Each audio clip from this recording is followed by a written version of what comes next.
This Good Morning Northwest morning sprint is brought to you by Bill's Heating and Air Conditioning.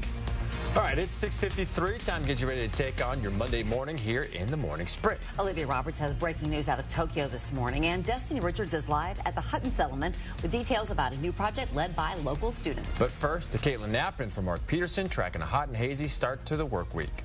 Definitely hot and hazy. 97 is going to be our high today at around 4 o'clock. We do have some thunderstorms that will be rolling into the area tonight and then into tomorrow morning. We do have a red flag warning that will go into effect starting tomorrow morning and up until Wednesday afternoon, a bad combination for firefighters this week.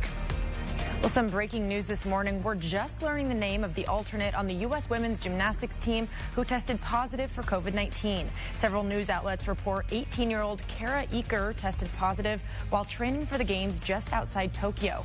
Replacement athletes train separately from the main 6-member team, travel in a separate bus, and live in separate rooms. Tokyo officials say Eaker arrived in Japan on Thursday, stayed at a hotel, and practiced in venues, but did not spend time in the city. This morning, she's in quarantine, but has no symptoms. Another team member who was identified as a close contact of the gymnast is being monitored for symptoms this morning. We have updates this morning on multiple fires burning across Washington right now. All of them are threatening homes. In Stevens County, there's a bit of good news from the Sheriff's Office and Fire District 12. Level 3 evacuations have been lifted. However, Level 2 evacuations are still in effect at this time. The Goddard fire is burning near Rice in the Pleasant Valley area. That fire has burned about 300 acres or about a half square mile, and firefighters are working to control it from the ground and from the air.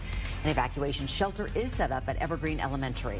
The Red Apple Fire, threatening more than 1,500 homes near Wenatchee, is now more than 18 square miles. Crews are making progress digging a control line around the fire, though. It is now 83% contained as of our last update. People living near that fire can return home now. Investigators determined the fire was human-caused, but they haven't figured out exactly how. The Chelan County Sheriff's Office searched a home where they thought it started, later found it originated at another property about 50 feet away.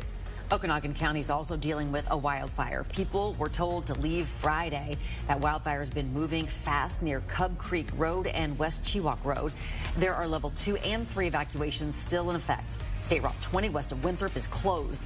The Red Cross has set up at a shelter at Liberty Bell Elementary. According to the Okanogan-Wenatchee National Forest, that fire has burned about 4,700 acres. That's more than 7 square miles. On Saturday, it was just 2 miles. The wind and dry conditions making the fight much tougher for those on the front lines. The Chewaya Creek fire burning near Nez Pelham continues to grow. The fire started a week ago and has burned more than 35,000 acres. That's over 55 square miles. Homes in the area are still under level 1 and level 2 evacuation orders. Winds on the east side of that fire are making the fight tough, but they're working to keep it within the perimeter. This fire was started by lightning, and they're concerned potential thunderstorms could make conditions worse.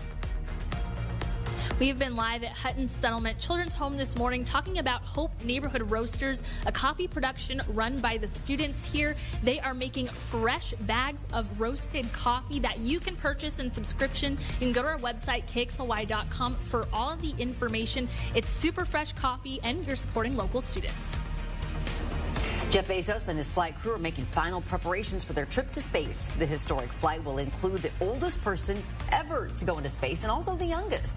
Blue Origin is officially cleared for takeoff and is set to do so tomorrow morning with Amazon founder Jeff Bezos and his 3 crew members on board. The crew now preparing to blast off for the 11-minute flight where they will experience 3 minutes of weightlessness.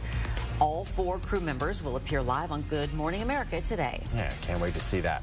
Well, new this morning, the Biden administration is blaming China for a hack of a Microsoft email server that compromised tens of thousands of computers earlier this year. The administration and allied nations also disclosed a broad range of other cyber threats from Beijing, including ransomware attacks from government-affiliated hackers that have targeted companies with demands for millions of dollars.